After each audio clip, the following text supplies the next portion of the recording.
जब से नहीं है सोसाइटी के अंदर, तब से ऐसे क्राइम भी काफ़ी बढ़ गया और नशे वगैरह काफ़ी ज़्यादा बढ़ गए। और जैसे पहले यहाँ पे पिताजी होते थे तब वो बहुत ज़्यादा नशे छुड़ाए जाते थे, हज़ारों लाखों की तादाद के अंदर हर बार छोड़ के जाते थे। हर संडे को सत्संग होता था, नाम लेते थे तो फिर सब छोड़ देते थे। अब वो चीज़ें नहीं है। नमस्कार दोस्तों, द फैक्ट टाइम में आपका स्वागत है। हमारे साथ पूनम जी हैं जो वेल एजुकेटेड हैं, लैब टेक्नीशियन हैं। इनसे जानते हैं कि इनका क्या कहना है, क्या है सेंट डॉक्टर गुरमीत राम रहीम सिंह जिंसा की भूमिका समाज के लिए, हमारे देश के लिए। खासकर हम बेटियों से बात करते हैं कि बेटियों के लिए उनका क्या योगदान रहा है। काफ़ी खबरें, काफ़ी बातें डेरा सच्चा सौदा के बारे में, समाज सुधार के बारे में बताई जाती हैं। क्या है असली सच, इनसे सीधी बातचीत करते हैं। पूनम जी, द फैक्ट टाइम में आपका स्वागत है। पूनम जी, क्या क्वालिफिकेशन है आपकी? मैंने MSc in chemistry, MSc in botany और डीएमएलटी की हुई है। अभी करंटली मैम आप वर्किंग वूमेन है। हाँ मैम, डेरा सच्चा सौदा संस्था को कितने समय से जानते हो? मैं 4 साल की थी तब से नामदान ले रखा है, तब से जानते हैं। बचपन से मतलब आप आश्रम में? हाँ, बचपन से आ रहे हैं और बाद में मैंने स्टडी भी यहीं पे की है। मैम, आप जैसे एक वर्किंग वूमेन, आप उन बेटियों के लिए या वुमेन्स के लिए इंस्पिरेशन हो जो आज आगे बढ़ना चाहती हैं, तो आप अपनी ज़िंदगी में बताइए सबसे बड़ा योगदान आपकी लाइफ में किसका है आपको आगे बढ़ाने में? सबसे बड़ा योगदान मैं हमारे गुरुजी पिताजी का मानती हूँ, क्योंकि पिताजी ने हमारे पेरेंट्स को भी ऐसे संस्कार दिए कि आप बेटियों को पढ़ाओ, तो वो हमें पढ़ा रहे हैं। जैसे हमारे समाज के अंदर मानूँ, मैं जहाँ से बिलोंग करती हूँ, हमारी फैमिलीज़ के अंदर आफ्टर मैरिज बिल्कुल भी नहीं पढ़ाते हैं। मेरी जब शादी हुई थी तब मैंने सिर्फ बीएससी की हुई थी। उसके बाद में मुझे आगे स्टडी पिताजी से नामदान लिया हुआ था, आगे की फैमिली ने, ससुराल वाली फैमिली ने, तो उन्होंने मुझे आगे पढ़ाया, एमएससी करवाई, डबल एमएससी करवाई, डीएमएलटी भी करवाई। वरना हमारी फैमिलीज़ में घूंघट वगैरह निकालते पढ़ाते तो बिल्कुल भी नहीं है। पिताजी से नामदान लिया हुआ था, सोच उनकी विकसित हुई कि बेटियों को भी आगे बढ़ने का मौका देना चाहिए, इसीलिए उन्होंने मुझे पढ़ाया। क्या आपकी इन लॉज फैमिली और जो आपकी दूसरी फैमिली है वो सारे डेरा सच्चा सौदा में आते हैं? हाँ जी, दोनों ने डेरा सच्चा सौदा से आते हैं। और जैसे मेरी इन लॉज फैमिली से उन्होंने परम पिताजी से नामदान ले रखा था, और जो मेरे मायके के अंदर जो फैमिली है उन्होंने हजूर पिताजी से नामदान लिया था। आप पिताजी क्यों बोलते हैं मैम? हमारे लिए तो माँ बाप, भाई बहन, कुछ भी कह लो, सब कुछ वही है। जहाँ हमें ज़िंदगी में ज़रूरत पड़ती है, सबसे पहले अगर हम माने तो पिताजी हमें खड़े हुए नज़र आते हैं। कई बार ऐसे होते हैं कुछ चीज़ों के लिए हमें अपने खुद के माँ बाप भी मना कर देते हैं कि तुम ऐसा मत करो, या टेस्ट पढ़ने के लिए कह दो कि ऐसे नहीं करना, या किसी चीज़ के लिए। बट हमें एक आस्था है कि हाँ, पिताजी ने कहा है तो पिताजी हमारा साथ ज़रूर देंगे इन चीज़ों में। जैसे एक लड़की को आगे बढ़ने के लिए काफ़ी मतलब प्रॉब्लम्स का सामना करना पड़ता है, सेफ्टी को लेकर भी। आप जैसे रोड पे जाते हो तो 10 तरह के लोग आपको देखने के मिलते हैं, मतलब बहुत ऐसे माहौल में आपका हौसला कैसे बन पाया, मतलब आप आगे बढ़ते रहे? जब हम डेरे के स्कूल में पढ़ते थे तो पिताजी आए थे एक बार स्कूल के अंदर, तो पिताजी ने बात कही थी, कहते बेटा आप ऐसे बनो, कमल के अंदर जैसे, कीचड़ के अंदर जैसे कमल का फूल खिलता है, आप वैसे बनो। तो वो उस चीज़ की गांठ बांध ली कि पिताजी ने वचन किए हैं इस चीज़ के लिए कि वैसा बनना है। जैसे जैसे पिताजी ने हमें प्रेरणा दी कि बेटा आप ऐसा किया करो, ऐसे करो, अपनी सेफ्टी कैसे रखनी, सब कुछ सिखाया हमें पिताजी ने, तो हम वैसे वैसे कर रहे हैं। उनका नेचर कैसा है? आपने बताया आप स्कूल में पढ़ते हो, संत जी का नेचर कैसा है? बहुत ही अच्छा नेचर है। जितनी बातें हमें माँ बाप नहीं सिखाते उससे ज़्यादा चीज़ें हमें पिताजी ने सिखाई, सब कुछ सिखाया। इवन गुलाब जामुन भी कैसे खाना होता है, कहीं पे हम ढंग की जगह बैठते हैं तो वो तक भी हमें पिताजी ने सिखाया है। पूरे डाइनिंग एटिकेट्स, जब मॉरल सब मैनर्स, एटिकेट्स, किससे कैसे बात करनी, सब पिताजी ने सिखाया। उनका करेक्टर कैसा है? बहुत अच्छा करेक्टर है, मतलब बयान नहीं कर सकती मैं अपने वर्ड्स में। कैसे करते हैं वो आप लोगों के साथ? बच्चों की तरह ट्रीट करते हैं, जैसे छोटे छोटे बच्चे होते हैं बिल्कुल वैसे। कहीं पे ज़रूरत पड़ जाती है हमेशा, मतलब कि एक हौसला जो होता है ना अंदर से, हमें ऐसे लगता है और कोई ज़िंदगी में हमारा साथ दे या ना दे, लेकिन पिताजी हमारा साथ ज़रूर देंगे। मैम, वो करते क्या थे आपके स्कूल में आकर, मतलब क्या बातें आपको, मतलब क्या रहता था उनका रोल वहाँ पर आने का? पिताजी स्कूल के अंदर आते थे, हमें हौसला देते थे बहुत सारा।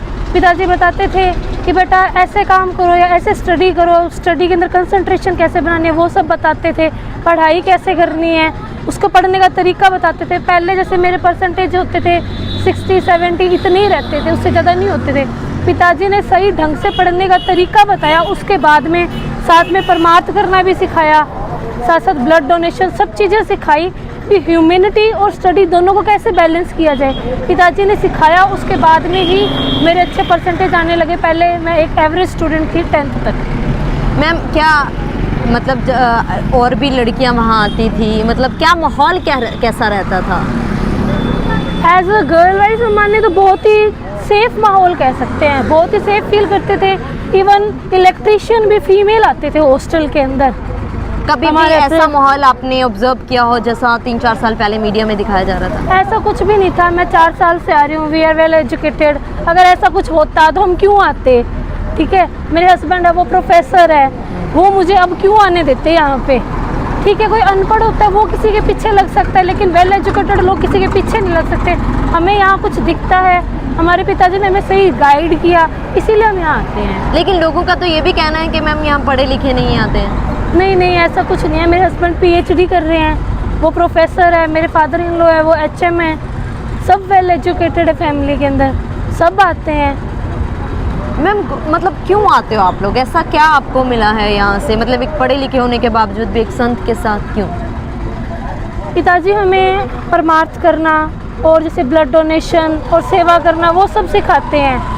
मतलब मैं भी चाहती हूँ जैसे कल को फ्यूचर में बच्चे हों तो वो डेरे से ज़रूर जुड़े, एटलीस्ट उन्हें इंसानियत का तो पता हो, क्या इंसानियत है क्या हैवानियत है। बाहर कॉलेजेस में जाएंगे तो क्या होगा, वहाँ पे रैगिंग वगैरह और ये सब चीज़ें होती है। यहाँ पे जितना सेफ माहौल है वो दुनिया के अंदर कहीं नहीं है। मैम गुरुजी ने गर्ल्स के लिए क्या किया है, गर्ल्स को आगे बढ़ाने के लिए? मतलब हमें जैसे कन्या भ्रूण हत्या रोकी पिताजी ने, वरना फैमिलीज में क्या होता है पता लग जाता था बेटी है ठीक है उसको पहले ही अबॉर्शन करवा देते थे उनका। लेकिन आज पिता ने इतना चेंज कर दिया, कुल का क्राउन और ये सब बना के भी बेटियों से भी वंश चल सकता है। तो हमें भी यूँ है कि हाँ अगर एक बेटी भी हो जाए तो बहुत है पिताजी की रहमत से। मैम आप समाज को क्या बताना चाहोगे? ये समाज के दिमाग में एक अलग छवि है गुरुजी को लेकर जो इतना 3-4 साल पहले मीडिया में दिखाया जा रहा था। मैं यही कहना चाहूँगी, मीडिया के ऊपर विश्वास करने से पहले जैसे हम लोग यहाँ पे आ रहे हैं, एक बार आप आके देखो डेरा सच्चा सौदा के अंदर क्या है, उसके बाद आप उस चीज़ पे बिलीव करो।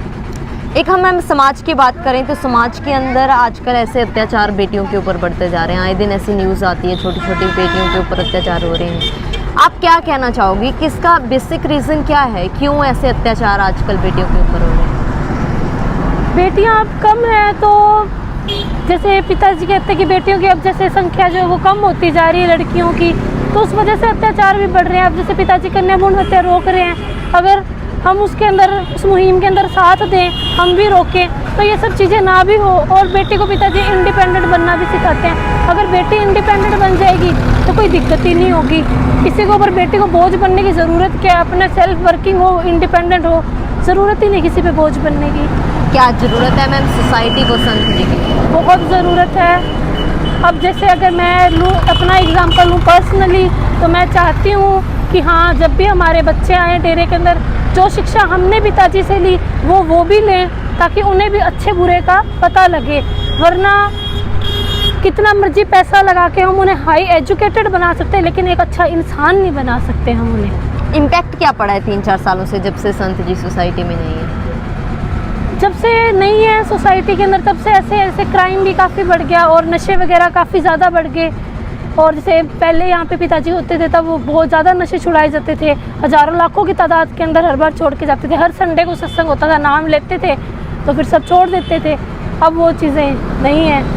क्या अपील करना चाहोगे आप सरकार से? यही कहना चाहूँगी कि पिताजी जल्दी से जल्दी आएँ डेरे के अंदर और सब बुराइयाँ उसी से दूर होंगी। जैसे सफाई अभियान भी चलाते थे तो पिताजी थे तब सब जगह सफाई हो रही थी, आजकल वैसे ही पड़ा है सब। जी thank you so much Poonam ji हमारे साथ जुड़ने के लिए। दोस्तों ये थे हमारे साथ वेल एजुकेटेड पूनम जी जो डेरा सच्चा सौदा में बचपन से आ रहे हैं और इंडिपेंडेंट वुमेन हैं, जिनका कहना है कि इनकी लाइफ में जो भी आज तक बने हैं उनका मेन रीज़न है सेंट डॉक्टर गुरमीत राम रहीम सिंह जिंसा। किस तरीके से संत जी ने बेटियों को आगे लेके जाने के लिए रोल अदा किया है। हम लगातार आपको फैक्ट से रूबरू करवा रहे हैं। आज भी इस देश की बेटियां मांग कर रही हैं कि संत जी समाज में आने चाहिए, सोसाइटी में वापस आने चाहिए। आखिर सच क्या है, आप लोग खुले दिमाग से सोचिए और अपनी राय कमेंट बॉक्स में जरूर डालिए। देखते रहिए द फैक्ट आई और सच का साथ दीजिए। इस चैनल को जरूर सब्सक्राइब कीजिए। बहुत बहुत धन्यवाद।